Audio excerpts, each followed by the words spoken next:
Laws of motion unit number 4 है आपके syllabus में, ठीक है। इसके पहले हमने जो 3 यूनिट्स की है, फर्स्ट यूनिट क्या था, यूनिट्स एंड मेजरमेंट्स, सेकंड और थर्ड था motion in line and motion in plane, 1D और 2D। ये सारे के सारे इंक्लूडिंग आज जो हम करने वाले, ये सारे के सारे फिजिक्स की जिस ब्रांच से आते हैं उसको बोलते हैं mechanics.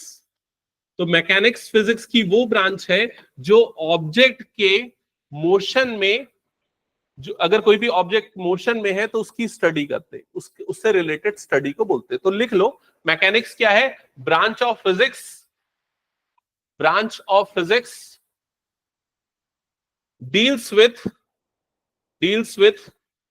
object in motion, object in motion, object in motion and force applied to them, object in motion and force applied to them। तो फिजिक्स की इस पूरी ब्रांच को, जिसमें अगर कोई भी ऑब्जेक्ट मोशन पे और उसमें कोई फोर्स अप्लाई हो रहा है, उसको मैकेनिक्स बोलते हैं। फर्दर मैकेनिक्स की जो स्टडी है वो 2 पार्ट में डिवाइडेड है। मैंने स्टार्टिंग में भी बताया था, एक बार याद है क्या, क्या बोलते हैं, स्टैटिक्स एंड डायनामिक्स, ठीक है वो, लेकिन रेस्ट के लिए, डायनामिक्स किसके लिए है, मोशन के लिए।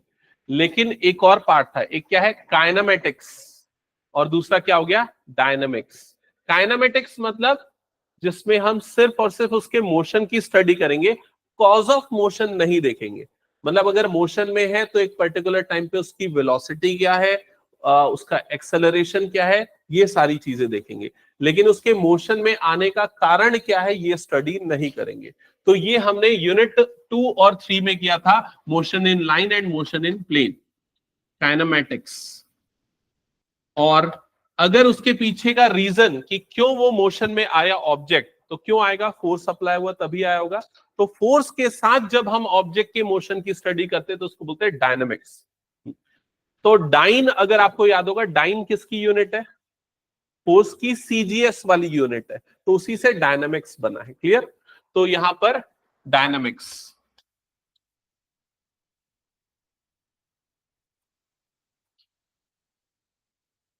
शॉर्ट में लिख लो, kinematics only motion is considered, not the cause,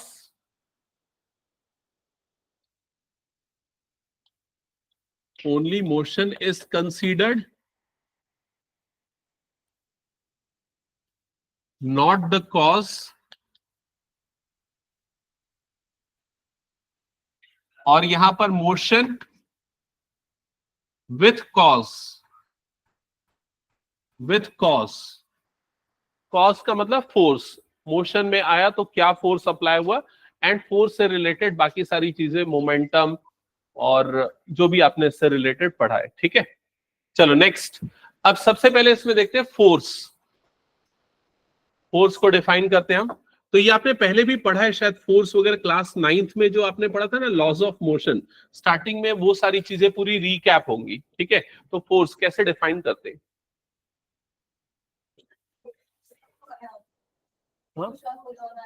push और पुल ऑन ऑब्जेक्ट, और product of mass and acceleration. तो मास और एक्सेलरेशन का प्रोडक्ट होता है, ठीक है। और क्या बोल रहा था, एक ऐसा एजेंट है जो किसी भी ऑब्जेक्ट को के स्टेट को चेंज करेगा। स्टेट को चेंज करेगा मतलब अगर वो मोशन में है तो उसको किस में ले आएगा, रेस्ट में। अगर वो रेस्ट में है तो उसको किस में ले आएगा, मोशन में। और उसका डायरेक्शन, अगर कोई एक सर्टेन डायरेक्शन है तो डायरेक्शन को भी चेंज करेगा। सो लिख लो, it is an external agent, it is an external agent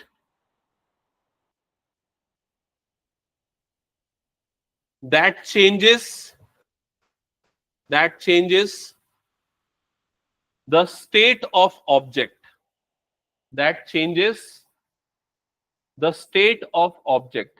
ये ऑब्जेक्ट के स्टेट को बदलेगा। स्टेट का मतलब क्या हो गया, रेस्ट या फिर मोशन। ठीक है, तो ब्रैकेट में लिख लो रेस्ट और मोशन, रेस्ट और मोशन, ब्रैकेट क्लोज। और डायरेक्शन ऑफ ऑब्जेक्ट, और direction of object, it changes the state of object और डायरेक्शन ऑफ ऑब्जेक्ट। तो स्टेट ऑफ ऑब्जेक्ट का तो कई सारे एग्जांपल हो सकता है, जैसे कि अगर कोई ऑब्जेक्ट रेस्ट पे है तो मोशन पे लाने के लिए, जैसे अगर मान लो एक कोई भी ऑब्जेक्ट रखा हुआ है, हमने पुश किया तो मोशन में आ जाएगा, ठीक है। मोशन में है तो रेस्ट पे लाने के लिए, जैसे अगर कोई बॉल आ रही है उसको हमने पकड़ लिया तो वो किस में आ गया, रेस्ट पे आ गया, ठीक है। ये दो एग्जांपल हमने देख लिया। डायरेक्शन को चेंज करने वाला कौन सा एग्जांपल हो सकता है?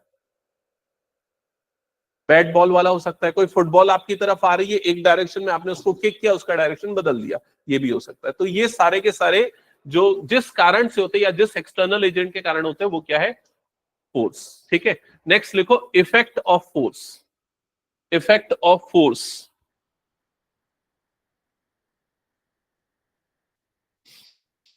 तो फोर्स के कारण कौन कौन से इफेक्ट होते हैं? तो एक तो उसका क्या होता है, स्पीड चेंज हो जाती है ऑब्जेक्ट की, तो लिखो first it changes speed of object, second direction को चेंज कर सकता है ये,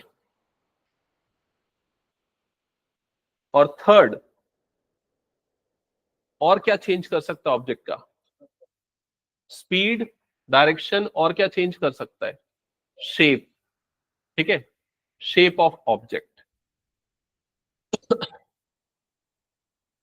नेक्स्ट लिखो, नेक्स्ट पॉइंट लिखना, force is a vector quantity. Force एक वेक्टर क्वांटिटी, आपने उसके फॉर्मूले में भी पढ़ा है, मास इनटू एक्सेलरेशन। तो एक्सेलरेशन वेक्टर है तो फोर्स भी वेक्टर क्वांटिटी है, बट इसको पोलर वेक्टर क्वांटिटी बोलते हैं। पोलर मतलब एक पॉइंट इंपॉर्टेंट है कि किस पॉइंट पे आप अप्लाई कर रहे हो। तो नोट में ये शॉर्ट वर्ड से आप लिखते चलना, polar vector quantity, polar vector quantity किस पॉइंट पे आप अप्लाई करो उसके ऊपर डिपेंड करेगा। अब फोर्स का जो डायरेक्शन होता है या तो वो पॉजिटिव होगा या फिर नेगेटिव होगा। मतलब आप जिस डायरेक्शन में फोर्स लगा रहे हो, ऑब्जेक्ट का डिस्प्लेसमेंट भी वही उसी डायरेक्शन में हो रहा है, तो ये क्या हो जाएगा, पॉजिटिव। अगर आप जिस डायरेक्शन में फोर्स लगा रहे हो ऑब्जेक्ट का डिस्प्लेसमेंट अपोजिट है तो वो क्या हो जाएगा, नेगेटिव। जैसे कि एग्जांपल के लिए मान लो अगर मैं दो पॉजिटिव चार्ज को आसपास लेके आऊं, इस वाले पॉजिटिव चार्ज को इस तरफ शिफ्ट करूं, इधर फोर्स लगाऊं, तो ये वाला पॉजिटिव चार्ज भी क्या होगा, इस तरफ मूव करेगा। समझ में आ रहा है ये चीज, इसको रिपल करेगा। तो ऐसे केस में जो हमारा फोर्स है वो क्या हो जाएगा, पॉजिटिव हो जाएगा। लेकिन अगर मान लो एक पॉजिटिव पार्टिकल है, पॉजिटिव चार्ज है, दूसरी तरफ नेगेटिव चार्ज है, अगर मैं इसको फोर्स लगा के इधर शिफ्ट कर रहा हूं तो ये वाला नेगेटिव चार्ज इसकी तरफ अट्रैक्ट होगा, तो दोनों का डायरेक्शन अपोजिट हो गया। तो इस सिचुएशन में फोर्स क्या हो जाएगा, नेगेटिव हो जाएगा। क्लियर हो गया ये चीज? तो फोर्स का डायरेक्शन पॉजिटिव और नेगेटिव दो हो सकता है। पॉजिटिव होगा, एक एग्जांपल के लिए मैंने बताया, अगर हम दो पॉजिटिव चार्ज को एक दूसरे की तरफ बढ़ाएंगे तो दोनों का डिस्प्लेसमेंट सेम डायरेक्शन में होगा। लेकिन यहां पर अगर मैं इसको आगे फोर्स लगा के अप्लाई कर रहा हूं तो ये इससे अट्रैक्ट होगा, तो अपोजिट डायरेक्शन हो गया, तो वहां पर फोर्स क्या हो जाएगा, नेगेटिव। नोट कर लो ये चीज एग्जाम्पल के लिए।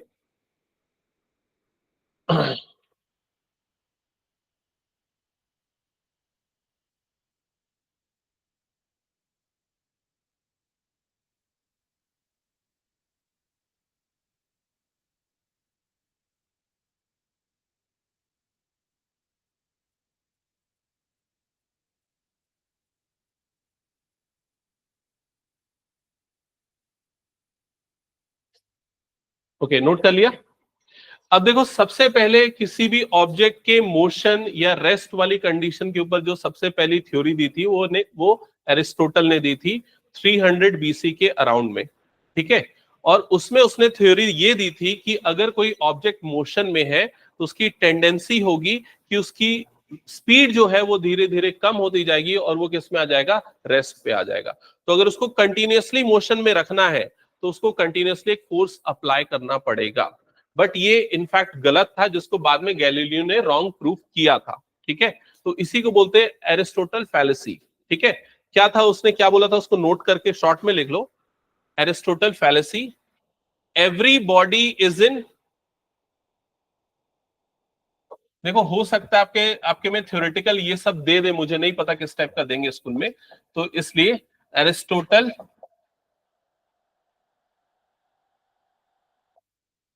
एरिस्टोटल्स फैलेसी, इसमें लिखना every body is in motion, every body is in motion, tendency to slow down, tendency to slow down and comes to rest, and comes to rest, full stop. To maintain its motion, to maintain its motion, external forces required, external forces required.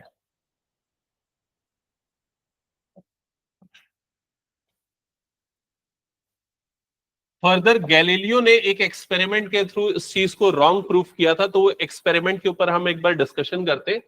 Galileo ने क्या experiment किया उसको मैं एक बार समझाता हूं, देखना। अगर मान लो यहां पर एक सर्टेन हाइट पे अगर मैं एक प्लेन को इस तरीके से स्लांट करके रखता हूं, यहां पर अगर मैं किसी ऑब्जेक्ट को, या मान लो एक बॉल है, इस बॉल को यहां से डाउनवर्ड डायरेक्शन में रिवॉल्व कराता हूं, छोड़ता हूं, रिलीज करता हूं, तो उस सिचुएशन में क्या होगा, इसकी स्पीड धीरे धीरे बढ़ते जाएगी। समझ में आया? मतलब यहां पर एक्सेलरेशन क्या हो जाएगा, पॉजिटिव हो जाएगा, इसकी वेलोसिटी जो होगी वो क्या होगी, इंक्रीज होगी। क्लियर हो गया ये चीज? वहीं अगर सेकंड सिचुएशन लेता हूं, मान लो एक सर्टेन हाइट पे मैंने प्लेन, यहां पर एक प्लेन को इंक्लाइंड करके रखा हुआ है और एक बॉल को एक सर्टेन स्पीड से यहां पर रिवॉल्व कर रहा हूं, तो बॉल जब ऊपर की तरफ जाएगी तो उसमें क्या होगा, रिटार्डेशन होगा, उसकी स्पीड धीरे धीरे क्या होगी, कम होगी, मतलब उसकी वेलोसिटी क्या होगी, यहां पर रिड्यूस होगी। क्लियर हो गया ये चीज? तो अगर यहां पर वेलोसिटी इंक्रीज हो रही है, स्लांट पे है, तो अगर स्लांट अपवर्ड डायरेक्शन में जा रहा है तो वेलोसिटी क्या हो रही है, डिक्रीज हो रही है। तो अगर मान लो इसमें कोई भी एंगल नहीं बन रहा, ये फ्लैट सरफेस है, तो उसकी वेलोसिटी ना ही इंक्रीज होनी चाहिए और ना ही डिक्रीज होनी चाहिए। यही कंसेप्ट हुआ। इसका मतलब अगर एक सर्टेन वेलोसिटी से हम इसको छोड़ देते हैं तो उसी वेलोसिटी से कंटिन्यू मोशन में होना चाहिए इस कंडीशन के अकॉर्डिंग। क्लियर हुआ? तो उसने एक एक्सपेरिमेंट के थ्रू ये देखा। एक और एक्सपेरिमेंट उसने किया, उसको भी डिस्कस करते हैं। उसने ये देखा कि भाई अगर मान लो किसी बॉल को इस तरीके से हम प्लेन में, ऐसे स्लांट प्लेन में अगर मान लो रिवॉल्व कराते इस तरीके से, यहां पर मैंने रिलीज किया तो क्या होगा, बॉल ऐसे जाएगी और इस तरीके से ऊपर पहुंच जाएगी। समझ में आई ये चीज?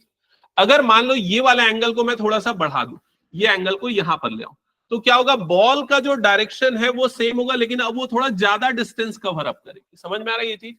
जब मैं स्लांट को और इंक्रीज करते जाऊंगा तो वो जो बॉल डिस्टेंस कवर अप कर रही है अपवर्ड डायरेक्शन में, वो बढ़ते जाएगा। और जब मैं इसको पूरा का पूरा फ्लैट कर दूंगा तो ये माना जाएगा कि वो कितना डिस्टेंस कवर अप करेगी, इनफाइनाइट डिस्टेंस कवर अप करेगी। मतलब वो मोशन में कंटिन्यूअस रहेगी, वो रेस्ट की कंडीशन में नहीं आएगी, जो एरिस्टोटल की फिलॉसफी से अलग था। समझ में आया कि नहीं ये चीज? ये गैलीलियो ने दिया और उसको प्रॉपरली डॉक्यूमेंट किया न्यूटन ने अपने लॉस के अंदर। क्लियर? तो यहां पर गैलीलियो के कंसेप्ट को भी कई बार पूछ सकता है, तो देख लेना। इसके बाद नेक्स्ट आता है लॉज ऑफ इनर्शिया। ठीक है, ये क्लियर हो गया ना सबको? नेक्स्ट हेडिंग डालो, लॉ ऑफ इनर्शिया। तो ये आपने क्लास 9th में भी पढ़ा है, लॉ ऑफ इनर्शिया।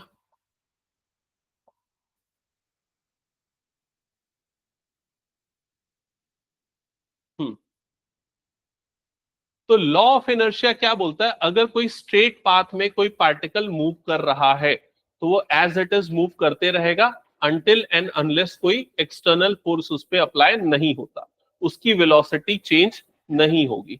या इसको सिंपल वर्ड्स में आप क्या बोलते हो, if a body is in rest it will remain in rest, if it is in motion it will remain in motion until and unless no external forces applied to them. Clear हो गया? तो अगर rest पे है तो उसकी velocity क्या है, 0। अगर मोशन पे है किसी वेलोसिटी से तो वही वेलोसिटी से वो क्या होगा, मोशन कंटिन्यू होगा, वेलोसिटी में चेंज नहीं होगा। वेलोसिटी में चेंज नहीं होगा मतलब एक्सेलरेशन क्या होगा उसका, 0 होगा। ठीक है, तो लिखो इस चीज को, a body moving with certain speed,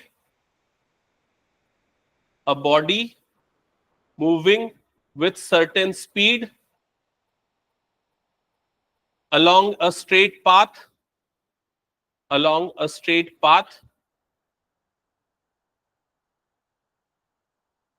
will continue to move with same speed,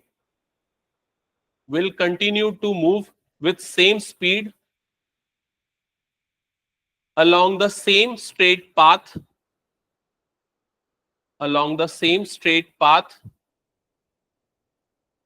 in the absence of external force.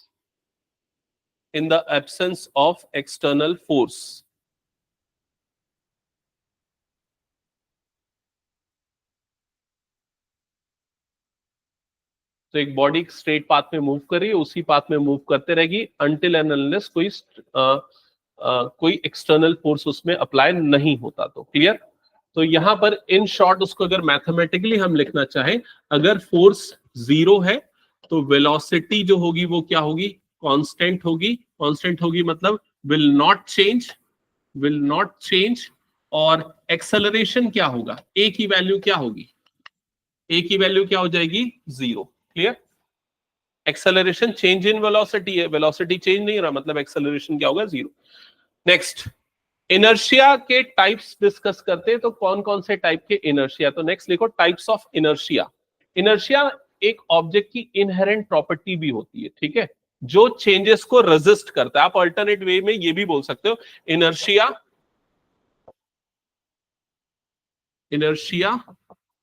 is inherent property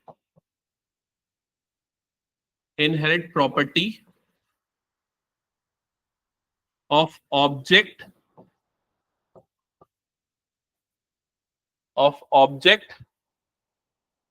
to resist the change of its state. Inertia is inherent property of object to resist the change of its state.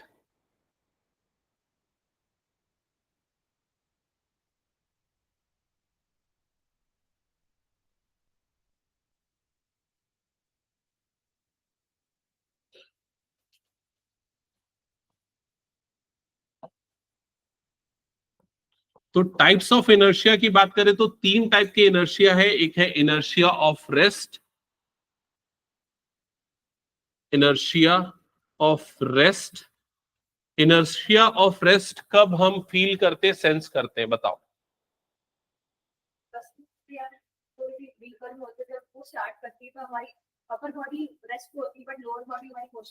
Correct.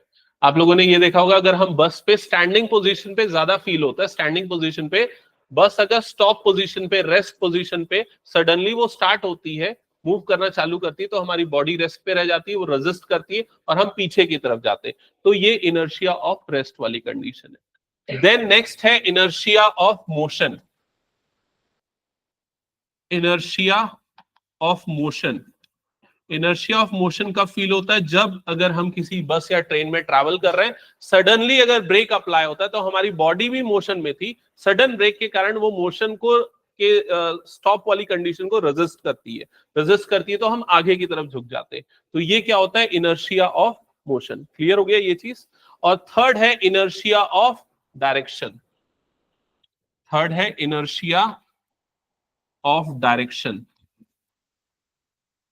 तो inertia of direction अगर आपने कभी feel किया होगा, car में अगर आप travel कर रहे हैं, सडनली अगर आप एक टर्न लेते हैं, सडन टर्न पे आपकी बॉडी जो है आउटवर्ड डायरेक्शन में, जो पुराना था, अगर मान लो ऐसे करके मूव करे, सडनली इस तरफ टर्न किया तो आपकी बॉडी इस डायरेक्शन में जाने के लिए एक रेजिस्ट कर रही थी, इसी डायरेक्शन में जाना है, मूव हुआ तो वो आपको इनर्शिया ऑफ डायरेक्शन फील होगा। क्लियर हो गया। तो ये 3 टाइप के इनर्शियाज है।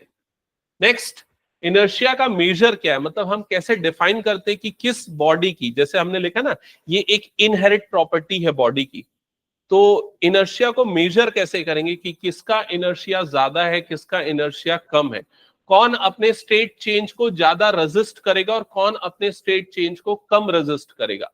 तो क्या लगता है क्या पैरामीटर होगा जो इनर्शिया को मेजर करने के लिए यूज होना चाहिए? हाँ, बाय अप्लाइंग फोर्स, या उसके मेजर करके कि फोर्स कितना ज्यादा लग रहा है तो उससे, और क्या, मास। मास एक अच्छा एग्जांपल है। अगर मान लो एक फुटबॉल रखी हुई है, मैं उसको किक कर रहा हूं, तो उसका मोशन में आ जाएगा, उसके स्टेट को मैंने चेंज कर दिया, रेस्ट से मोशन में ले आया। लेकिन अगर मान के चलो उसी साइज का एक बड़ा स्टोन है, पत्थर रखा हुआ है, तो उसको मैं अगर किक करूंगा तो क्या वो मोशन पे आएगा इजीली? नहीं आएगा, वो अपने स्टेट चेंज को ज्यादा रेजिस्ट करेगा, मतलब उसका इनर्शिया क्या है, ज्यादा है। क्लियर हो गया? तो mass is indirect measure of inertia. Clear? तो नोट करके लिख लेना, mass of a body, mass of a body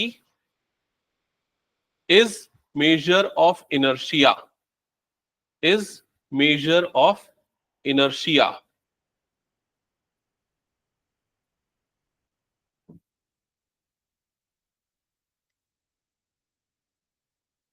हो गया यहां तक सबका? नेक्स्ट लिखो momentum.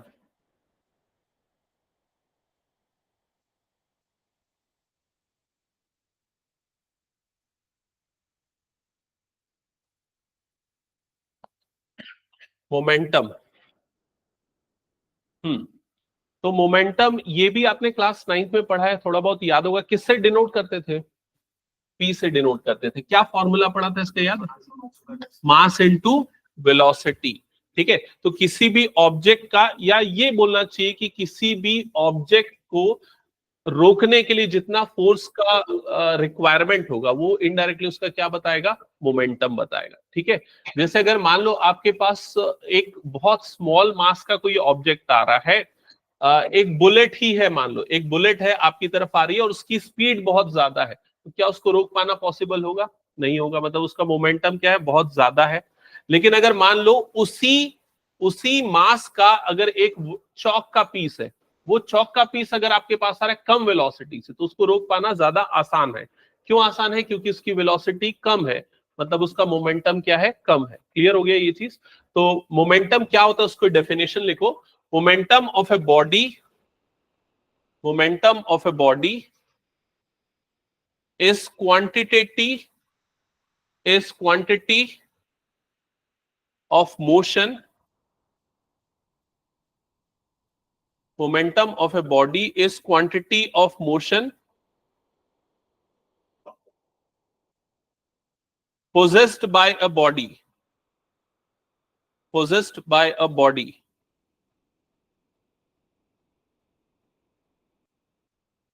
Full stop. Next line में लिखना, it is the product of mass and velocity. It is the product of mass and velocity. It is the product of mass and velocity.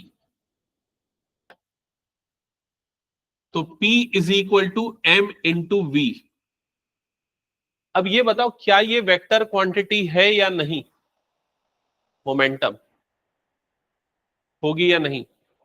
Yes, क्यों होगी? क्योंकि velocity क्या है, vector quantity, तो momentum भी क्या होगा, vector quantity. Clear?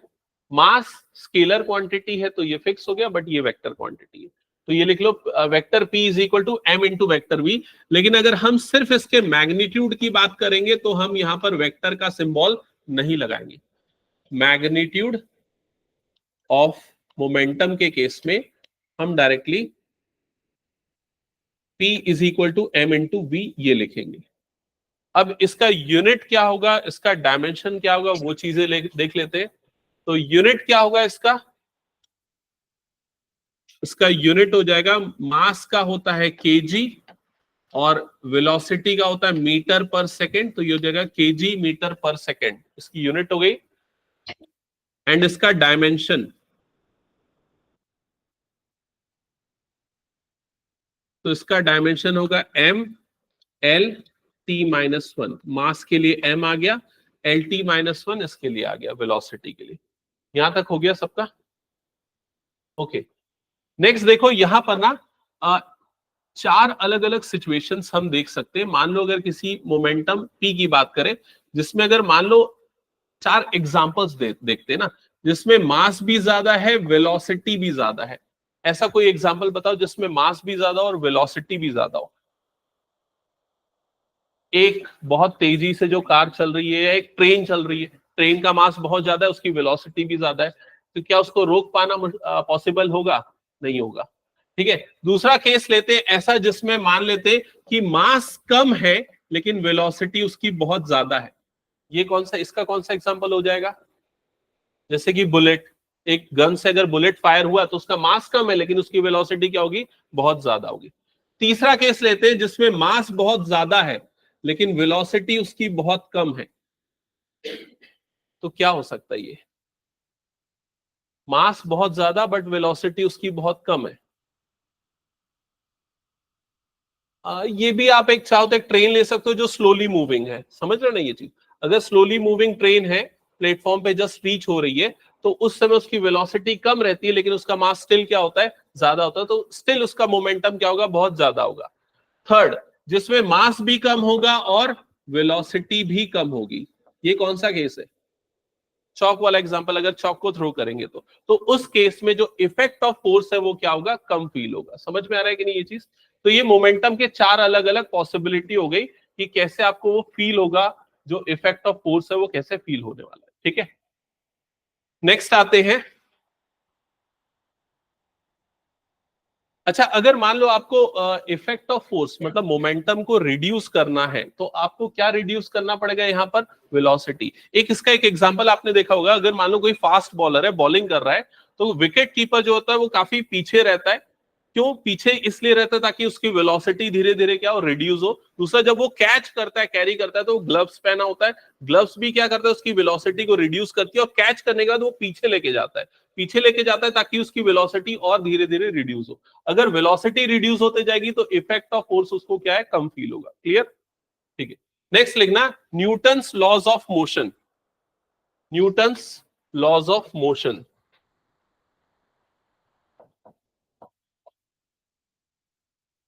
Newton's laws of motion, तो ये भी आप लोगों ने पहले पढ़ा है क्लास 9th में। कितने बच्चों को ये तीनों लॉज याद है? फर्स्ट लॉ, हाँ याद है दृशा?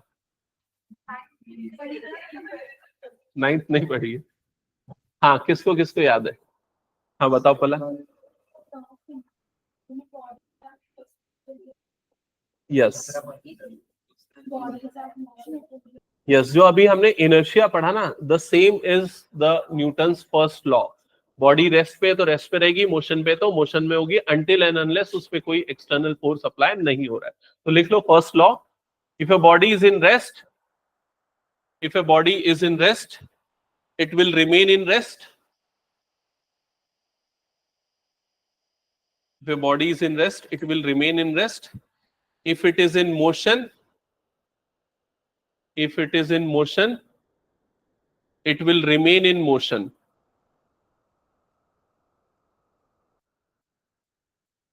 Until and unless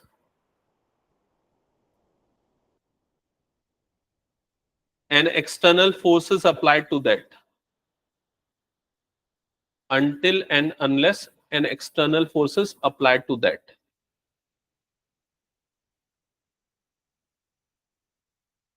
इसी को लॉ ऑफ इनर्शिया भी बोल सकते हो आप, Newton's first law of motion.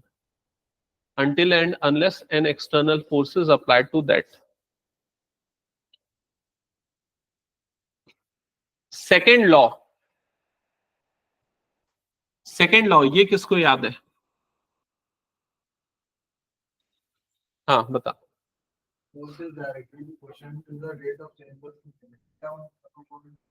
Okay, हाँ पलक।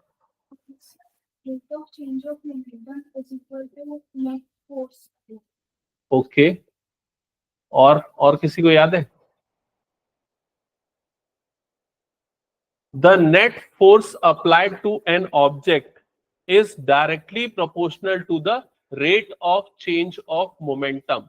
तो ये अभी मैं जो विकेट कीपर वाला एग्जांपल बता रहा था, तुम लोगों को याद है ना, जो मैं बता रहा था, अगर बॉल को वो कैच कर रहा है तो कैच करने के बाद वो पीछे की तरफ क्यों लेके जा रहा है? ताकि वो मोमेंटम को क्या कर सके? रिड्यूस कर सके। मोमेंटम रिड्यूस होगा तो फोर्स भी जो है फील होगा, वो क्या हो जाएगा? रिड्यूस हो जाएगा। तो ये उसी से रिलेटेड है। तो लिखो इसका स्टेटमेंट, फिर उसके कई एग्जांपल्स हम लेते हैं। The rate of change of momentum the rate of change of momentum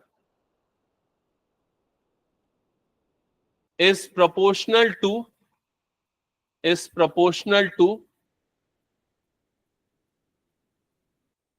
applied force, is proportional to applied force, and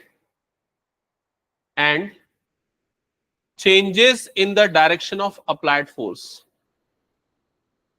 and changes in the direction of applied force.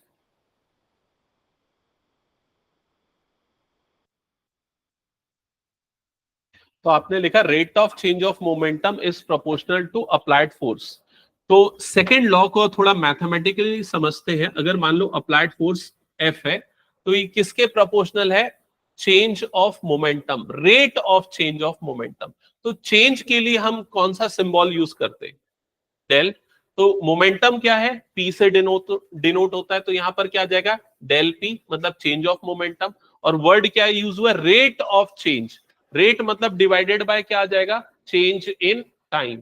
तो यहां पर डेल पी डिवाइडेड बाय क्या आ जाएगा? ये del T. क्या ये समझ में आया? तो फोर्स जो है वो किसके प्रोपोर्शनल होगा? Del P by del T के। क्लियर? अब यहां पी मोमेंटम है, ये लिख लिया ना सबने? ये प्रोपोर्शनैलिटी का सिंबल सबको पता है ना? प्रोपोर्शनैलिटी मतलब अगर ये क्वांटिटी इंक्रीज हो रही है तो ये क्वांटिटी भी क्या होगी? इंक्रीज होगी। ठीक है। अब यहां P मोमेंटम है और P का फॉर्मूला क्या है बताओ? Mass into velocity. तो यहां पर दो सिचुएशन हो सकती है। F is proportional to del, यहां पर मैं क्या लिख सकता हूं? M और V लिख सकता हूं, डिवाइडेड बाय क्या हो गया यहां पर? Del T. क्लियर हो गया ये चीज? अब मोमेंटम का चेंज, पी का चेंज दो कारण से हो सकता है, या तो एम के चेंज के कारण या फिर वी के चेंज के कारण। मान लेते हैं कि एक बार वी कांस्टेंट है और एम की वैल्यू चेंज हो रही है, तो ये जो फोर्स है वो किसके प्रोपोर्शनल हो जाएगा? V del M divided by del T. ठीक है। और या तो ये हो सकता है कि मान लेते हैं मास अगर कांस्टेंट है और वेलोसिटी में चेंज हो रहा है, तो फोर्स किसके प्रोपोर्शनल हो जाएगा? m into del V by del T. समझ में आया क्या यहां तक सभी को? अब क्या ये दोनों सिचुएशन पॉसिबल है या कोई सी एक हाइपोथेटिकल सिचुएशन है? जैसे कि अगर बात करें फर्स्ट वाली सिचुएशन की कि ऑब्जेक्ट का मास चेंज हो रहा है लेकिन वेलोसिटी उसकी क्या है? कांस्टेंट है, तो फोर्स उसके प्रोपोर्शनल होगा। क्या ये हाइपोथेटिकल है या एक्चुअल में कभी पॉसिबल है? नहीं, ये भी पॉसिबल है प्रैक्टिकली अगर देखा जाए तो। अगर आप रॉकेट की बात करोगे, रॉकेट जब लॉन्च होता है तो उसका जब मास जो है वो धीरे धीरे क्या होता है? रिड्यूस होते जाता है। तो मास में चेंज हो रहा है और हो सकता है उसकी वेलोसिटी उस समय क्या ले हम?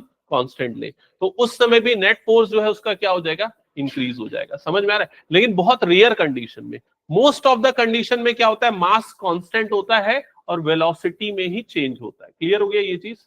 अब यहां पर डेल वी और डेल टी मतलब एक लार्ज चेंज को रिप्रेजेंट कर रहा है। अगर हम इंस्टेंटेनियस चेंज लेते तो डेल की जगह पे क्या लगा देते? डी लगा देते। तो यहां पर ये क्या बन जाएगा? F is proportional to M DV by D T. Clear हो गया ये चीज? अब डीवी बाय डी टी ये क्या है? याद करो थोड़ा सा। वेलोसिटी अपॉन टाइम मतलब क्या हो गया? एक्सेलरेशन। तो force is proportional to mass into acceleration. समझ में आया ये चीज? जो फॉर्मूला हम पढ़ते थे ना वो कैसे डिराइव हुआ है। नेक्स्ट, अगर ये प्रोपोर्शनैलिटी का सिंबल मैं हटाता हूं तो एक कांस्टेंट लग जाता है, तो F इज इक्वल टू क्या आ जाएगा? K into M A. यहां पर K प्रोपोर्शनैलिटी कांस्टेंट है, मतलब प्रोपोर्शनल है। अब कितना प्रोपोर्शनल है ये वाला चीज समझ में आता है क्या? ये प्रोपोर्शनैलिटी का सिंबल हटा तो कोई कांस्टेंट यहां पर आ गया। ठीक है, ओके। अब यहां पर फोर्स की यूनिट के बारे में डिस्कशन कर लेते हैं और उसका डायमेंशन देख लेते हैं। तो यूनिट क्या होती है? एसआई यूनिट क्या होती है? न्यूटन्स। और डायमेंशन क्या हो जाएगा? लिख लो अपनी कॉपी में, लिखो सब इसका। हाँ, MLT-2 लिख लो।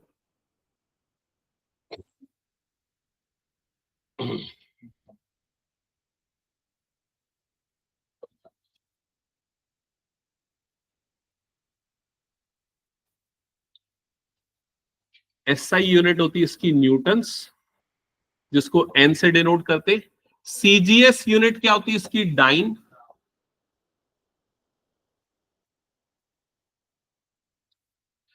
इसका डायमेंशन होता है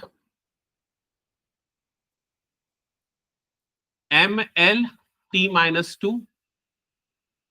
ठीक है, और न्यूटन और डाइन के बीच का रिलेशन भी याद रखना, कई बार यूज हो जाता है। 1 newton is equal to 10⁵ dyne. 1 newton is equal to 10⁵ dine.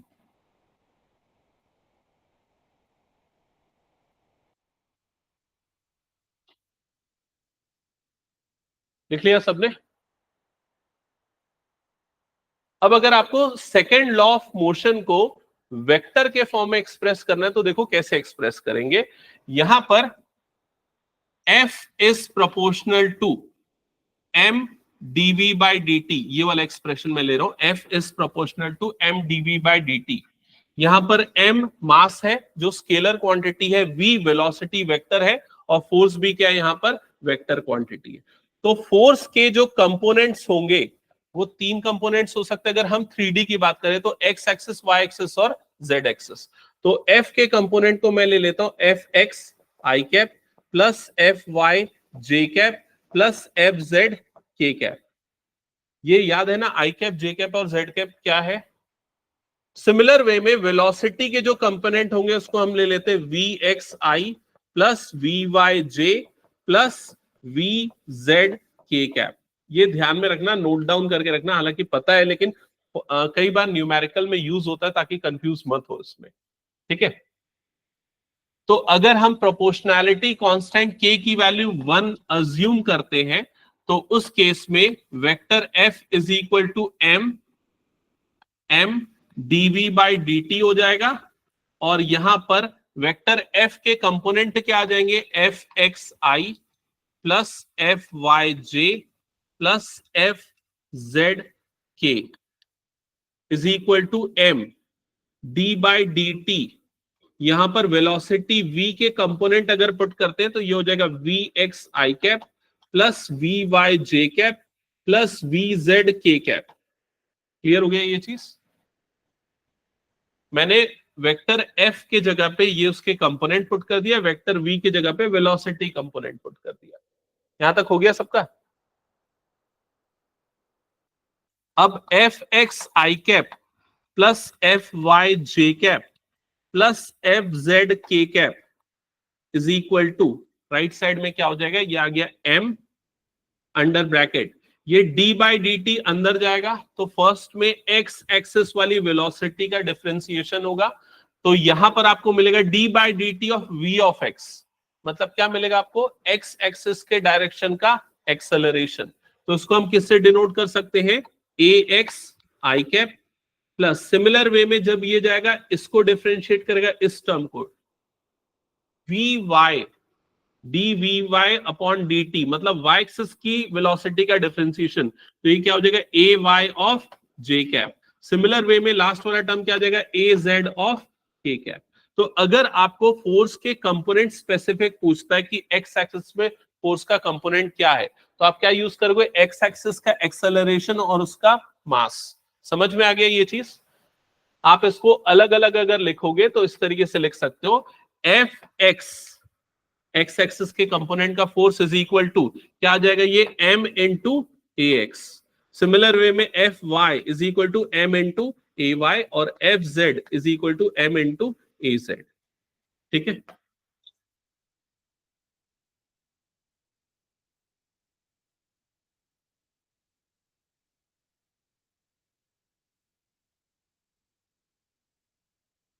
हो गया यहां तक सभी का? ओके, अब देखो इसके अलावा कुछ चीजें आपको थोड़ा सा ध्यान रखनी पड़ेगी। इक्वेशन ऑफ मोशन को अगर हम इसमें अप्लाई करें, F is equal to m into A अगर हम कंसीडर कर रहे हैं, यहां पर हमने k की वैल्यू 1 ली है। k की वैल्यू 1 उस कंडीशन में आएगी जब आप इसका क्या ले लोगे? फोर्स 1 न्यूटन ले लोगे, मास 1 यूनिट ले लोगे, और एक्सेलरेशन क्या हो जाएगा? 1 मीटर पर सेकेंड स्क्वायर। ठीक है, फिलहाल हम इसको इज इक्वल टू लेके चल रहे हैं। अब अगर आप इक्वेशन ऑफ मोशन रिकॉल करो, v इज इक्वल टू क्या होता था? u plus A T. अगर आप यहां से एक्सेलरेशन निकालते हो तो क्या आ जाएगा? ये v minus U upon T is equal to क्या हो जाएगा ए। ठीक है, तो इस वैल्यू को अगर मैं पुट करता हूं तो एफ इज इक्वल टू क्या मिल जाएगा मुझे एम, और एक्सेलरेशन की जगह पे आ जाएगा v minus you divided by T. तो आप इसे इस फॉर्म में भी यूज कर सकते हो डिपेंडिंग ऑन क्वेश्चन में क्या पूछा उसमें। ठीक है, इसके बाद थर्ड लॉ आता है। थर्ड लॉ याद है, every action has equal and opposite reaction, ये सबसे ज्यादा याद रहता है। चलो ठीक है, ज्यादातर क्वेश्चन इसमें ना सेकंड लॉ पे बेस्ड बनते हैं, तो हम उन पे बेस्ड कुछ क्वेश्चंस कर लेते हैं। थर्ड लॉ लिख लेना, every action has equal and opposite reaction.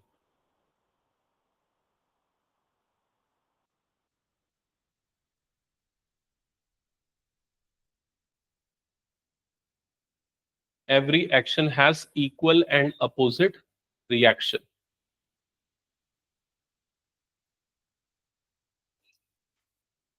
Note कर लिया सबने?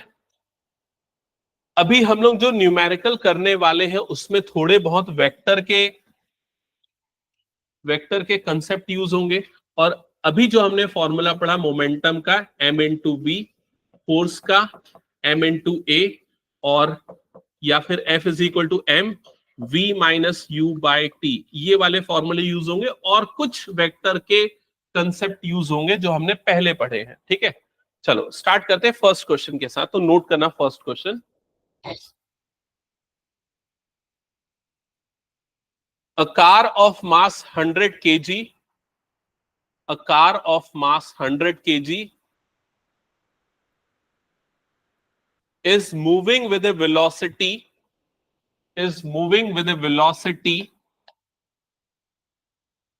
100 बोला मैंने, 1000 लिखो उसको ना, 1000 kg, a car of mass 1000 kg is moving with a velocity 10 meter per second, 10 meter per second, and is acted upon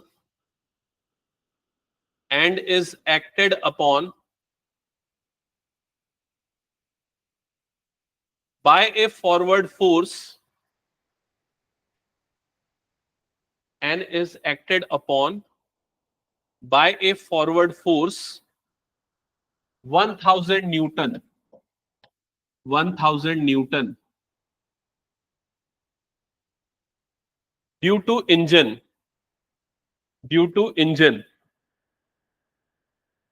and retarding force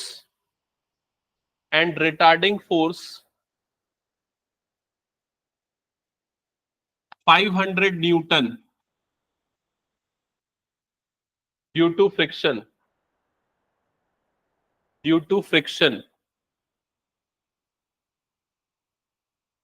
What will be its velocity after 10 seconds? What will be its velocity after 10 seconds? कर लिए क्या solve पहले ही? What will be its velocity after 10 seconds? चलो जो जो चीजें given है सबसे पहले उसको नोट डाउन कर लो। सो 1000 kg मतलब ये क्या गिवन है? मास। तो लिख लो m is equal to this, और ये जो 10 मीटर पर सेकेंड है ये क्या है? इनिशियल वेलोसिटी मतलब u की वैल्यू, तो u is equal to 10 metre पर सेकेंड। और यहां दो तरह के फोर्स है, यूनिट से ही समझ रहे हो, एक 1000 न्यूटन है और दूसरा 500 न्यूटन है। 1000 न्यूटन का फोर्स ड्यू टू इंजन है, और 500 न्यूटन का फोर्स जो है वो ड्यू टू फ्रिक्शन है। तो इंजन का फोर्स उसको फॉरवर्ड डायरेक्शन में मोशन के लिए फोर्स अप्लाई होगा, और ये फ्रिक्शन वाला फोर्स क्या होगा? बैकवर्ड होगा। तो इस वाले फोर्स को मैं एफ ई ले लेता हूं, और इसको मैं ले लेता हूं एफ ले लेता हूं, फ्रिक्शन वाला। तो इफेक्टिव फोर्स जो होगा एफ जो होगा वो कैसे निकलेगा? F E minus F F. तो ये कितना आ जाएगा? Effective force will be 500 Newton's. ये क्लियर हो गया? और 10 सेकेंड्स के बाद आपको उसकी वेलोसिटी चाहिए, फाइनल वेलोसिटी चाहिए, उसको हम किससे डिनोट करेंगे? v से डिनोट करेंगे। तब सीधे सीधे आप ये वाला फॉर्मूला यूज कर लो, फोर्स का जो भी हमने डिस्कस किया था, F is equal to m into V minus U by T. Values put करो, आपको यहां पर v की वैल्यू फाइनल वेलोसिटी मिल जाएगी। F के प्लेस पे आ गया 500, m के प्लेस पे आ गया 1000, v माइनस u के प्लेस पे आ गया 10 अपॉन t के प्लेस पे भी कितना आ गया? 10। सॉल्व करो, फाइनल आंसर चेक करो क्या आ रहा है। 15 आ गया। v is equal to 15 metre पर सेकेंड। अच्छा, अगर क्वेश्चन में ये पूछा था after how many seconds its velocity will reach up to 25 meter per second, after what time its velocity will reach up to 25 meter per second, तो क्या करते हैं यहां पर? v की जगह पे क्या पुट कर देते हैं? 25 और u की वैल्यू एज इट इज, और अब यहां पर किसकी वैल्यू निकालते हैं? t की वैल्यू। हटा दूं ये क्वेश्चन फिर मैं? चलो नेक्स्ट क्वेश्चन नोट करो। नेक्स्ट क्वेश्चन है a particle moves in xy plane. A particle moves in xy plane under the action of force vector f, under the action of force vector f, such that the components of momentum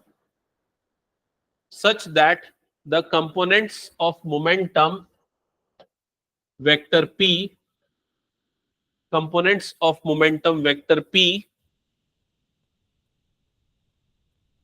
at any time t are p of x is equals to 2 cos t and p of y is equal to 2 sin t. Find the angle between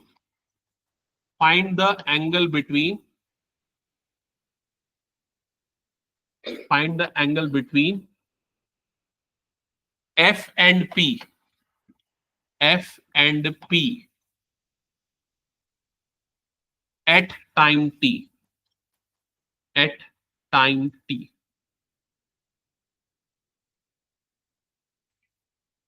तो यहां पर vector का concept use होने वाला है ना। वहां vector f मतलब क्या है? फोर्स। वेक्टर p मतलब क्या है? मोमेंटम। और ये उसके कंपोनेंट्स गिवन है, तो उस कंपोनेंट को हम कैसे यूज करेंगे वेक्टर फॉर्म में एक्सप्रेस करने के लिए?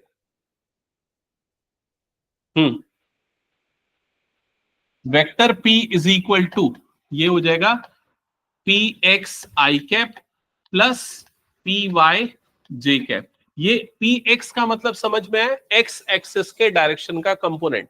तो एक्स एक्सिस के डायरेक्शन के कंपोनेंट को रिप्रेजेंट करने के लिए आई कैप लगा देंगे, और वाई एक्सिस के कंपोनेंट के लिए यहां पर क्या लगा देंगे? जे कैप। तो ये आपको वेक्टर पी मतलब मोमेंटम वेक्टर मिल जाएगा। ये क्लियर हो गया? अब ये वैल्यू को आगे यहां पर पुट करो, तो vector p is equal to P X की जगह पे क्या पुट कर देंगे? 2 cos t, और यहां पर आ जाएगा आई कैप, प्लस पी वाई की जगह पे पुट कर देंगे 2 sin t, और इधर पे आ जाएगा जे कैप। क्या यहां तक हो गया सभी का? अब रिकॉल करो और बताओ फोर्स और मोमेंटम के बीच में क्या रिलेशन था? F इज इक्वल टू क्या था? Del P upon del T, या डीपी बाय dt। याद आया ये चीज? ठीक है। तो यहां पर vector f is equal to क्या हो जाएगा? dp upon dt। अब अगर इसको मैं डिफरेंशिएट करूंगा तो vector f is equals to ये बच जाएगा d by dt of vector p। मतलब vector f is equal to ये हो जाएगा d by dt of this complete term, जो क्या है? 2 cos t I cap plus 2 sine T और इधर पे हो जाएगा जे कैप। क्या यहां तक क्लियर हो गया सभी को?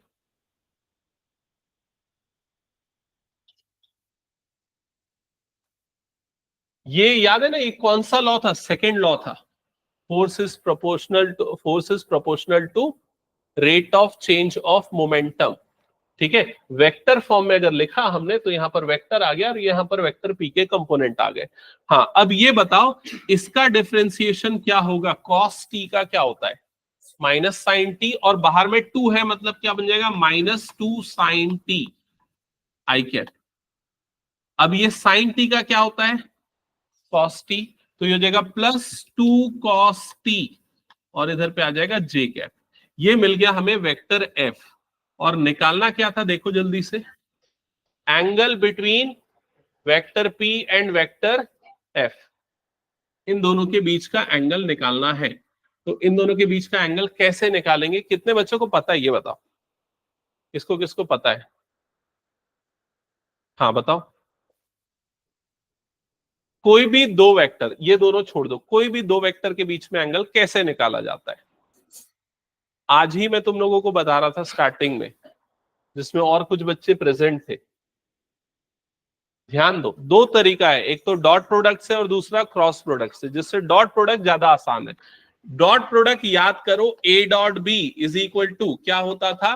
Magnitude of A into magnitude of B into cos theta. कितने बच्चों ने ये वाली क्लास अटेंड नहीं करी? डॉट प्रोडक्ट वाली तुम लोगों ने नहीं करी है, और तुम लोगों ने भी नहीं करी है क्या? अच्छा, बहुत सारे बच्चों ने नहीं करी। ओके, ठीक है, मैं इस पे थोड़ी देर बाद और डिटेल में डिस्कशन करता हूं। फिलहाल ये समझ लो, अगर कोई भी दो वेक्टर का डॉट प्रोडक्ट, ये डॉट प्रोडक्ट क्या है? ये वर्ड का मतलब होता है दो वेक्टर को मल्टीप्लाई करना। तो दो वेक्टर को मल्टीप्लाई करने के दो तरीके होते हैं, एक होता है डॉट जिसको स्केलर प्रोडक्ट बोलते हैं, दूसरा क्रॉस जिसको वेक्टर प्रोडक्ट बोलते हैं। ठीक है, मैं एक आध क्वेश्चन इसका बता दूंगा ताकि क्लियर हो जाए तुम लोगों को। तो अगर तुमको इनका डॉट प्रोडक्ट निकालना है तो ये फॉर्मूला होता है, यहाँ पर जो थीटा होता है उन दोनों वेक्टर के बीच का एंगल होता है। ठीक है, जैसे अगर मान लो ये वाला मेरे पास एक वेक्टर ए हो गया, ये वाला दूसरा मेरे पास वेक्टर बी हो गया, दोनों के बीच में एंगल थीटा बन रहा है, तो दोनों का मल्टीप्लीकेशन ऐसे होगा डॉट प्रोडक्ट रूल से। ठीक है, अब यहां पर मुझे क्या निकालना है? थीटा की वैल्यू निकालनी है, और मेरे पास ए और बी की वैल्यू गिवन है। ए मतलब ये वाला वेक्टर हो गया एफ, बी मतलब कौन सा वेक्टर हो गया? पी हो गया। ठीक है, तो यहां पर मैं लिखता हूं इसको vector F dot vector P is equal to magnitude of vector F into magnitude of vector P into cos theta. ध्यान से सुनना, जो लोग पहली बार ये अप्लाई कर रहे हैं डॉट प्रोडक्ट का कंसेप्ट, एक क्वेश्चन मैं दूंगा तुरंत। अब यहां पर वेक्टर एफ की जगह पे क्या आएगा? जो अभी हमने कैलकुलेट करके निकाला, क्या निकाला हमने? -2 साइन टी इंटू आई कैप +2 कॉस टी इंटू जे कैप। ये वेक्टर एफ की जगह पे आया ना, पूरा वेक्टर एफ की जगह पे। डॉट यहां पर वेक्टर पी की जगह पे क्या आएगा? तो वो ऑलरेडी क्वेश्चन में हमें गिवन था, ये है 2 cos t, और इधर पे क्या आ जाएगा? आई कैप +2 साइन टी इंटू जे कैप। ठीक है, क्या आ गया? ये वेक्टर एफ हो गया, ये डॉट, ये वेक्टर पी हो गया, और राइट साइड में क्या आ जाएगा? Magnitude of vector F. अब इसको निकालते हैं, लेकिन फिलहाल मैं नहीं निकाल रहा हूं, देखना क्यों नहीं निकाल रहा हूं, आपको तुरंत समझ में आ जाएगा। वेक्टर पी और इधर पे क्या हो जाएगा? इनटू कॉस थीटा हो जाएगा। ये कैसे निकालते हैं? तो निकालने के लिए क्या करते हैं, इसका मैग्नीट्यूड ऑफ वेक्टर एफ कैसे निकलेगा? √ओवर ये वाले टर्म का स्क्वायर प्लस ये वाले टर्म का स्क्वायर। ठीक है, सिमिलरली वेक्टर पी का भी मैग्नीट्यूड वैसे निकलेगा। अब इनका डॉट प्रोडक्ट लोगे तो डॉट प्रोडक्ट कैसे लेते हैं? देखो, आई वाला कंपोनेंट किससे मल्टीप्लाई होगा? आई वाले कंपोनेंट से। तो ये टर्म मल्टीप्लाई होगा इस टर्म के साथ, तो क्या बन जाएगा? -2 और 2 मतलब कितना बन जाएगा? ये -4 साइन टी कॉस टी, तो -4 साइन टी और इधर पे क्या आ गया? Cos T. और आई डॉट आई क्या हो जाता है? 1। ठीक है, अब जब ये मल्टीप्लाई होगा जे वाले कंपोनेंट के साथ, तो पूरा का पूरा हो जाएगा 0। क्यों 0 हो जाएगा? क्योंकि आई और जे का प्रोडक्ट होता है 0। अब क्यों होता है 0 उस कंसेप्ट पे अभी मैं नहीं जा रहा हूं, बाद में डिस्कस करेंगे। तो ये वाला टर्म हो जाएगा 0। सिमिलरली जे और आई जब मल्टीप्लाई होगा तो क्या हो जाएगा 0। तो जे वाला कंपोनेंट किससे मल्टीप्लाई होगा, जे वाले कंपोनेंट से मल्टीप्लाई होगा। तो इन दोनों का मल्टीप्लीकेशन कितना बनेगा प्लस, तो ये 2 2 सा कितना हो गया 4, इधर पे क्या हुआ साइन टी और ये क्या हो गया cos T, sine T into cos T, और जे डॉट जे की वैल्यू कितनी हो गई 1। क्लियर हो गया सबको ये। और राइट साइड में आपके पास क्या बच रहा है, magnitude of F, magnitude of P, और इधर पे क्या बच रहा है कॉस थीटा। क्या ये समझ में आ गया? अब ये जो दोनों टर्म्स आपको मिले दोनों को चेक करो, दोनों सेम है विथ अपोजिट साइन, तो ये दोनों कैंसल आउट हो जाएंगे। कैंसल आउट हो जाएंगे तो यहां पर क्या बचेगा 0। 0 is equal to magnitude of vector F, magnitude of vector P into cos theta, ऐसा ही होगा। तो ये जो मैग्नीट्यूड है दोनों के, ये दोनों क्रॉस मल्टीप्लाई होके नीचे गए तो पूरा जाके क्या हो गया 0। तो 0 इज इक्वल टू क्या बच गया यहां पर कॉस थीटा।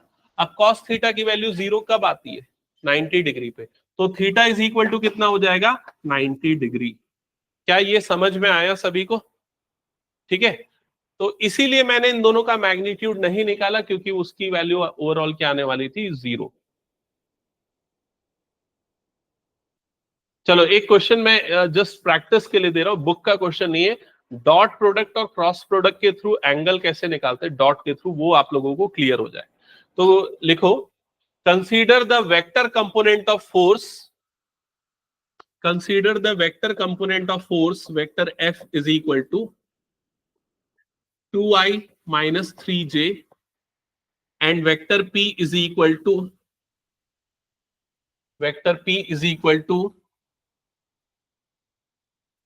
I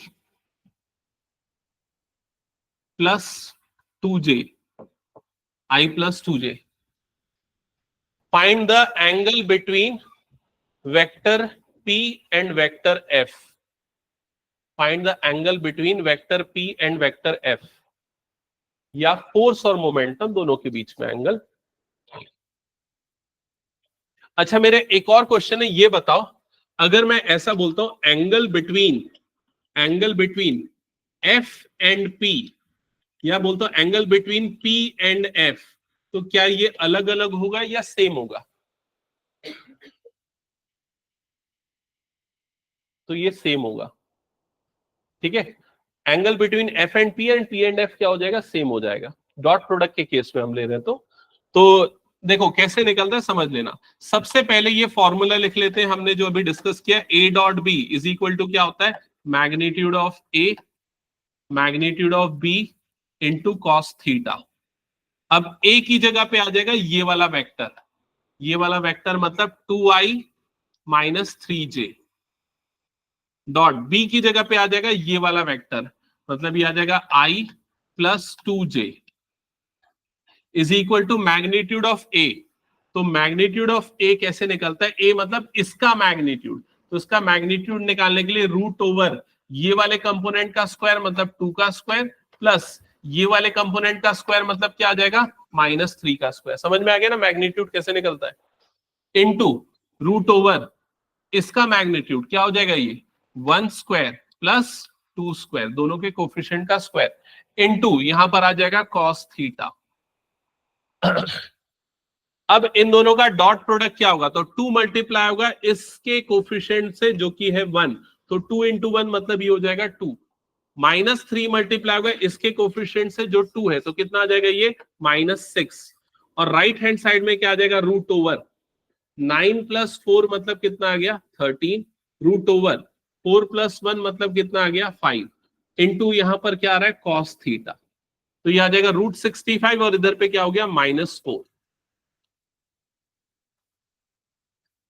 तो √65 डिनोमिनेटर में भेज दो तो cos theta is equal to कितना हो गया -4/√65, जिससे थीटा की वैल्यू कितनी आ जाएगी कॉस इनवर्स -4/√65। ठीक है, तो ये ध्यान रखना इस तरीके से एंगल निकालने के लिए डॉट प्रोडक्ट वाला फॉर्मूला यूज होता है। प्रियांशी क्या ये समझ में आया? तुमने ये अटेंड नहीं किया था ना, और किसने किसने नहीं किया था अटेंड डॉट प्रोडक्ट, क्या ये अप्लाई करना क्लियर है? ओके चलो नेक्स्ट क्वेश्चन नोट करना। क्वेश्चन है, a bullet of mass, a bullet of mass 0.04 kg, ये एनसीईआरटी का क्वेश्चन है, is moving with a speed of 90 meter per second, is moving with a speed of 90 meter per second, enters a heavy wooden block, enters a heavy wooden block and is stopped, and is stopped after a distance of 60 centimeter, after a distance of 60 centimeter. What is the average resistive force? What is the average resistive force exerted by the wooden block? Exerted by the wooden block. तो जिनको clear है solve कर सकते हैं, start कर दो, और जिनको क्लियर नहीं है एक बार थोड़ा यहाँ ध्यान से सुन लेना, समझ लेना, क्वेश्चन आप लोगों को ही सॉल्व करना है। तो मान लेते हैं ये वुडन ब्लॉक है और एक बुलेट फायर हुई, बुलेट फायर हुई तो वो इस तरीके से वुडन ब्लॉक को हिट की, हिट करने के बाद ऑब्वियसली उसकी स्पीड कम होगी और एक सर्टेन टाइम के बाद वो जाके स्टॉप हो जाएगी। यहां तक क्लियर हो गया?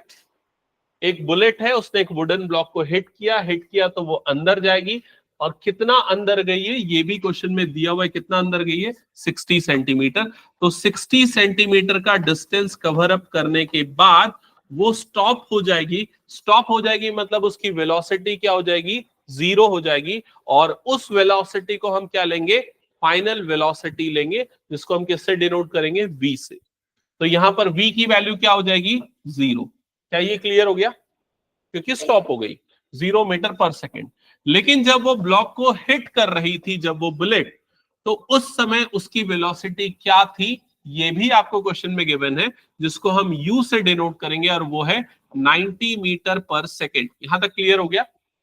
और उस बुलेट का मास भी आपको गिवन है।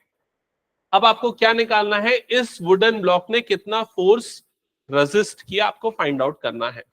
ठीक है, तो फोर्स निकालने के लिए देखो कौन सा फॉर्मूला हम यहां पर यूज करेंगे। F is equals to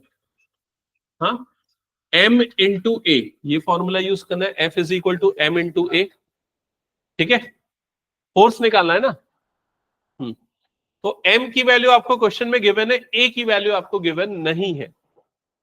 other than ए आपको जो चीजें गिवन है वो क्या क्या है? इनिशियल वेलोसिटी, फाइनल वेलोसिटी, और ये वाला वैल्यू गिवन है जो क्या बता रहा है? उसका डिस्प्लेसमेंट, इस पॉइंट से इस पॉइंट तक का डिस्प्लेसमेंट।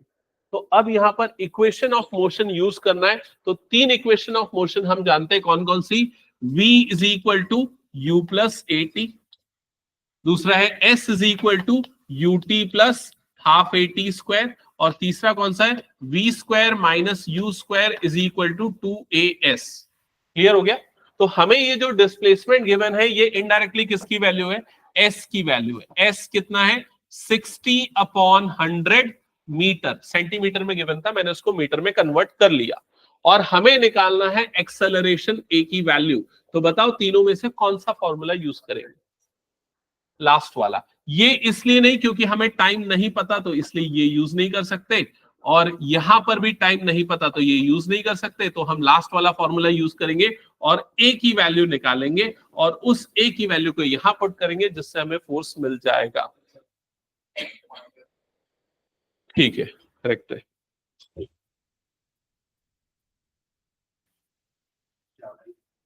हम्म,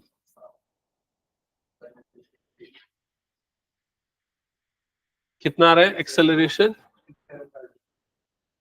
6-7, अच्छा मैंने फ्रैक्शन में रहने दिया था, वो 81,000/12 नेगेटिव में।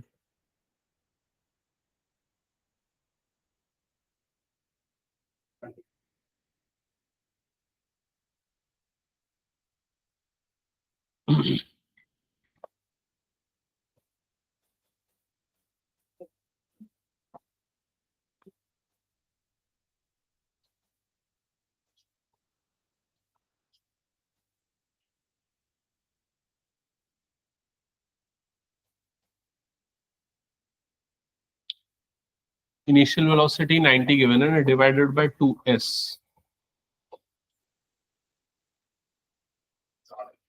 वैष्णवी बन रहा है पीछे। -8100 डिवाइडेड बाय ये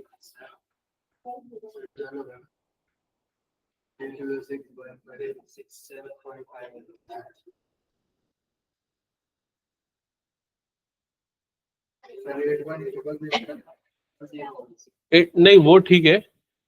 अच्छा, मैं अभी कंप्लीटली सॉल्व नहीं किया। -8100 डिवाइडेड बाय 6/5 ऐसे ही आ रहा है ना?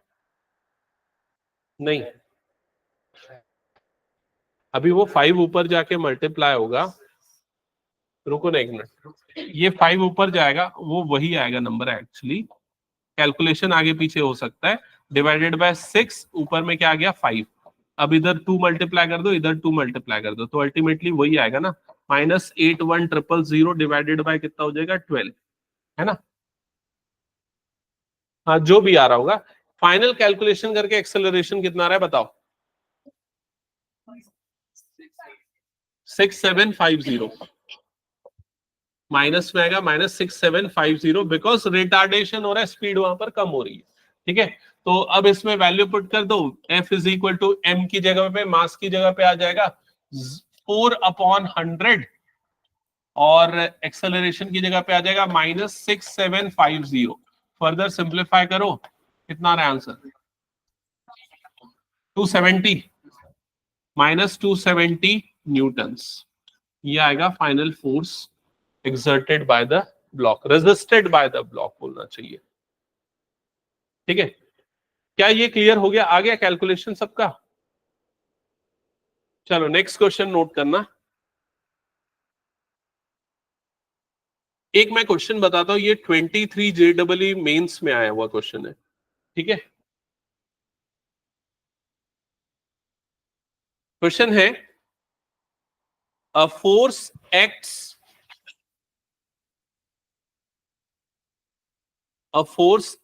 for 20 seconds. A force acts for 20 seconds on a body of mass 20 kg,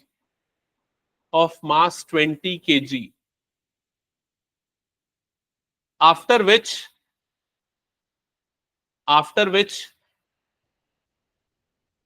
the force ceases.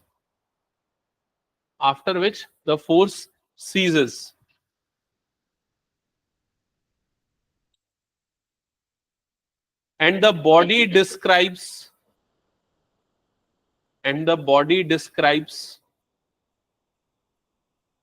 50 meter in next 10 seconds.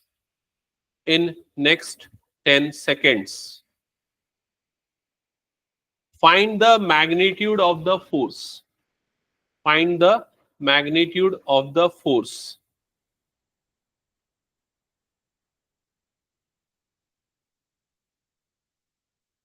Find the magnitude of the force. Note किया सबने question? हाँ, तो इसको ट्राई करो एक बार, बताओ बना के, और जिसको क्वेश्चन में समझ में नहीं आया उसको मैं हेल्प कर देता हूँ, सुनना। तो मान लेते हैं कि ये बॉडी है, उसका मास आपको गिवन है। कितना गिवन है मास, लिख के बताओ? 20 kg। तो m की वैल्यू आपको गिवन है यहाँ पर 20 kg। ठीक है, फिर इसके बाद इसमें फोर्स अप्लाई हो रहा है। देखा है ना क्या लिखा है? A force acts for 20 seconds on a body. इस पे 20 सेकेंड्स के लिए फोर्स अप्लाई हुआ। तो मान लेते हैं यहाँ पर एक फोर्स अप्लाई हुआ 20 सेकेंड्स के लिए, और उसके बाद फोर्स अप्लाई करना रुक गया, सीजेस।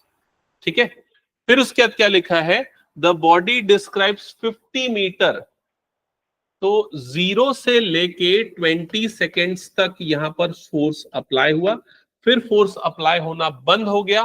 फोर्स अप्लाई होना जब बंद हो गया तो बॉडी डिस्क्राइब्स 50 मीटर इन 10 सेकेंड्स।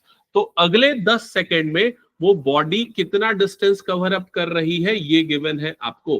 तो बॉडी कितना डिस्टेंस कवर अप कर रही है, 50 metre in next 10 seconds, in 10 seconds. क्या ये समझ में आया? तो पहले 20 सेकेंड तक फोर्स अप्लाई हुआ, उसके बाद अगले 10 सेकेंड में उसका इतना डिस्प्लेसमेंट हुआ, ऐसा इस क्वेश्चन में गिवन है। मास अभी भी उसका कितना है, 20 kg है। आपको ये बताना है कि कितना फोर्स उसमें अप्लाई हुआ था। क्लियर हो गया? तो फोर्स निकालने के लिए सेम फॉर्मूला यूज करेंगे, m इंटू ए, मास इंटू एक्सेलरेशन। मास आपको दिया हुआ है, सिर्फ एक्सेलरेशन निकालना है, और एक्सेलरेशन निकालने के लिए ही ये पूरी स्टोरी दी हुई है। ठीक है,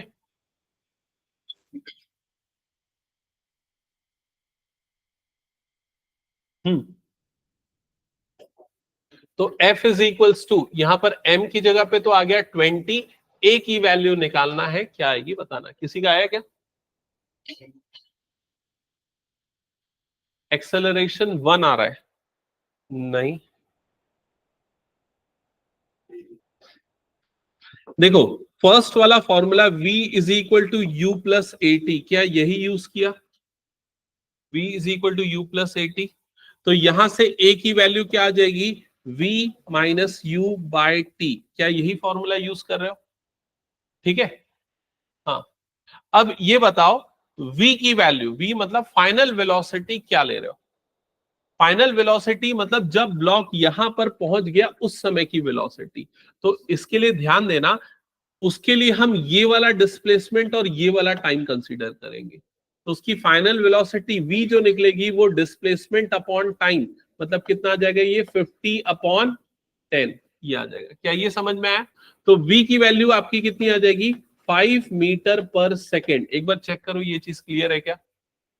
u की वैल्यू क्या लोगे, u इनिशियली जब उस पर फोर्स अप्लाई हुआ था तब वो रेस्ट पे था, तो u की वैल्यू यहां पर क्या हो जाएगी, 0 मीटर पर सेकेंड। क्या ये समझ में आया?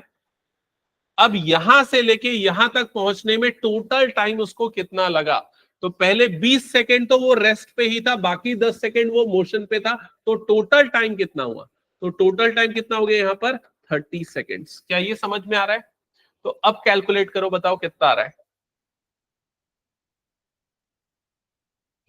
एक मिनट चेक कर लेते हैं।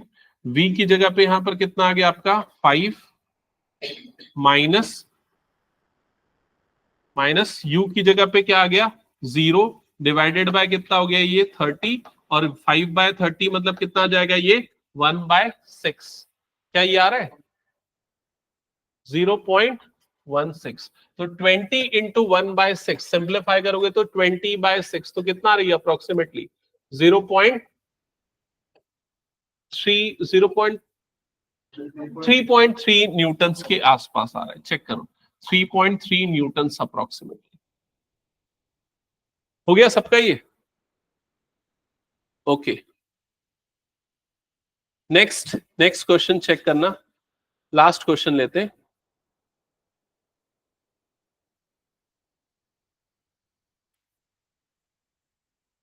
A scooterist moving with a speed of 36 km per hour. A scooterist moving with a speed of 36 km per hour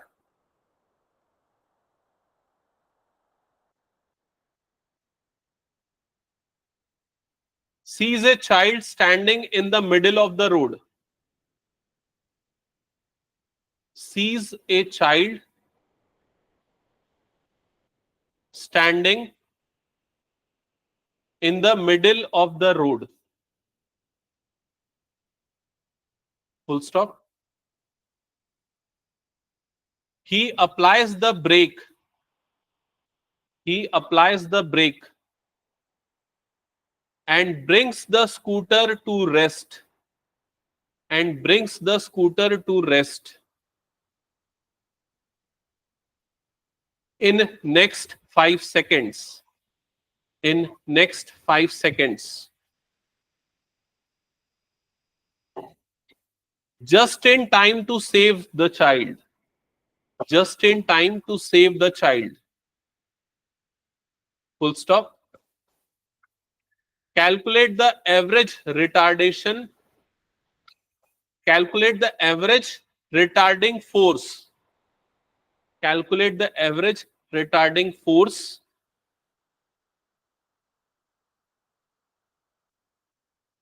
Calculate the average retarding force if mass of vehicle and driver is 300 kg.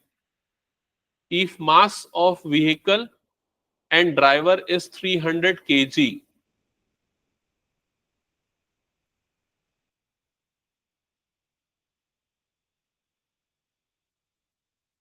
That's it. तो question में अच्छे से देखो आपको क्या चीज given है. 36 kilometre per hour, ये जो स्पीड है ये कौन से समय की स्पीड है? जब इनिशियली वो ब्रेक अप्लाई नहीं किया तब की स्पीड है. तो ये u से डिनोट करोगे. u इज इक्वल टू कितना हो गया? 36 किलोमीटर पर आवर. अब इसको मीटर पर सेकेंड में बदलो, 5/18 से मल्टीप्लाई कर दो तो कितना आ जाएगा? 10 मीटर पर सेकेंड. तो u हो जाएगा 10 मीटर पर सेकेंड. अब उसने ब्रेक अप्लाई किया और कितने टाइम के बाद उसको रेस्ट पे ले आया? 5 सेकेंड. तो t इज इक्वल टू हो गया 5 सेकेंड. अब रेस्ट पे आ गया तो उसकी फाइनल वेलोसिटी क्या हो गई? 0. तो v इज इक्वल टू हो गया 0. तब u, v और t ये तीनों से क्या निकाल सकते हो? एक्सेलरेशन. एक्सेलरेशन निकालो. a is equal to v minus u by T, -2 metre पर सेकेंड स्क्वायर. हाँ, फिर F is equal to m into A. Apply कर दो फॉर्मूला, -600 न्यूटन्स. आ गया सबका? ठीक है, ओके. और भी कई सारे क्वेश्चन है लेकिन तुम लोग को दे दूंगा, प्रैक्टिस कर लेना और कुछ क्वेश्चंस. ठीक है, क्वेश्चंस जब करोगे ना तो वो फॉर्मूले भी याद हो जाएंगे और रिलेशन भी याद हो जाएगा सारे के बीच में क्या क्या है. ठीक है, ठीक है. एंड करता हूँ क्लास. किसी को कुछ डाउट है तो पूछ लो.